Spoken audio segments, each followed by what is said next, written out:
Hello everybody, my name is Michael, and in today's video what we're going to be doing is this right here.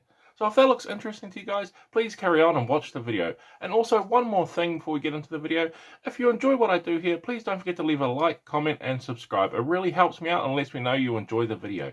But with all that out of the way, let's get into that video.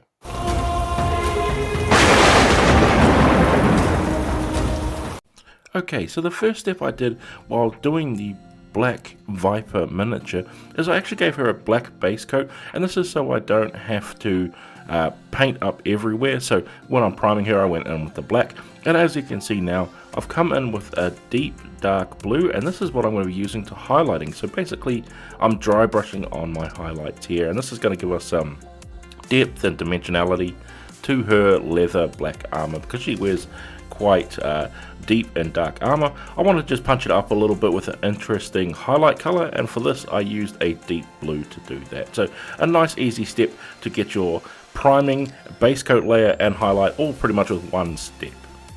Okay, so now we have that highlighting stage complete. What I'm going to do now is I'm going to come in with a violet color, and this is going to be for her pants and some of her other clothing that's sticking out from underneath her leather armor here. But the reason why I wanted to do this, she has a few looks in terms of her official artwork, and the two most common seem to be that she has this like a pinky purple magenta color palette or a red color palette, and I thought I wanted to be a little bit different with the colors I'm using. I don't really often use a lot of purples and pinks together, so I thought I would take the opportunity to use that to give me a little bit more of something interesting to do, try and make it look also a little bit feminine, and see if I can like incorporate a little bit more of those feminine colors into there to try and show off that sort of style, and see if I can like pass it off from like a distance on the table that this here is a female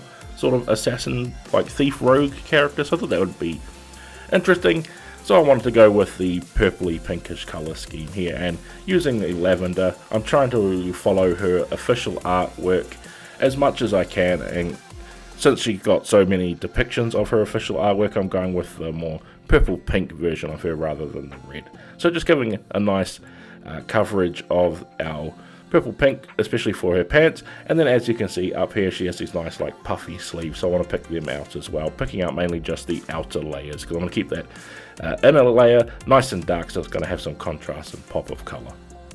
So now we have that nicely picked out. What I'm going to do is I'm going to give everything a wash now. So this is the entire miniature. I'm going to give it a full-on wash with our black, and this is of course going to darken everything down nicely, and as you can see, it's going to immediately give a nice shadow color to our purple areas as well, but also to all of our black areas. It's just going to ease those transitions between the dry brushing we did with our highlights and really deepen those shadows in a lot. So we can be sort of as messy and crazy as we want here, because this is all over wash, and these are our two base layers, so we're going to be working up from here, so we don't have to worry about adding in any extra complexity. This is why I wanted to leave the face, for instance, and some of the other parts of her armor, so we could just give the full-on wash, and I can be rough and messy with it and really make sure I get some good pooling in areas where I want to have those shadows just that little bit darker, because in this stage we don't need to worry about it too much. And then of course we just need to let this dry. Then once we have that completely dry, what I'm doing now is coming on with a even brighter violet color, and I'm going to be using this for the highlighting area on her pants. And I decided, like I said, I wanted to go with that more feminine look and make sure that you could tell that it's a female like rogue assassin from a distance on the table. So I decided to just punch up the highlights just a little bit.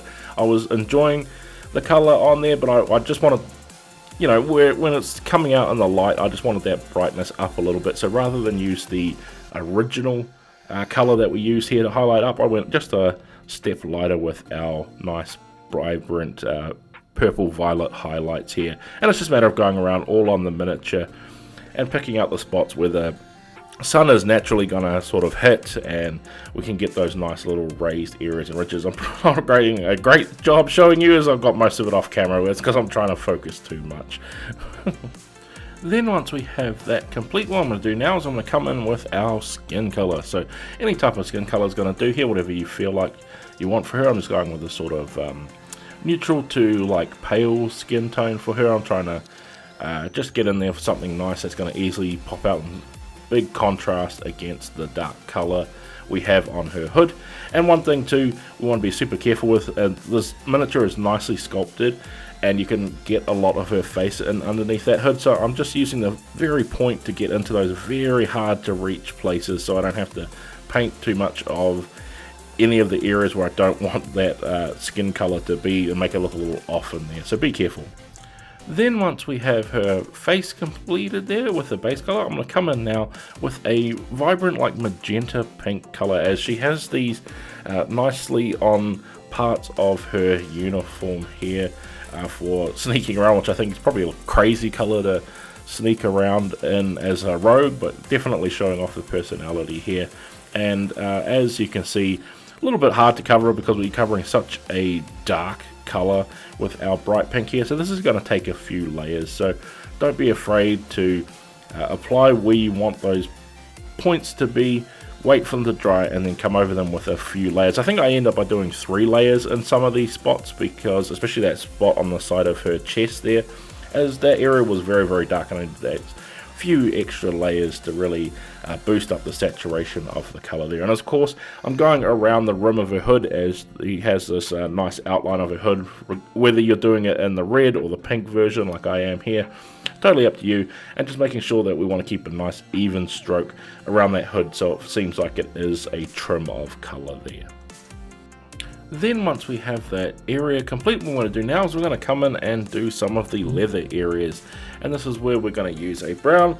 Whatever type of brown is up to you what you want to use here. I'm using sort of a reddish brown. I thought a nice warm tone would help stand out against a lot of the cool colors we're using here on this piece.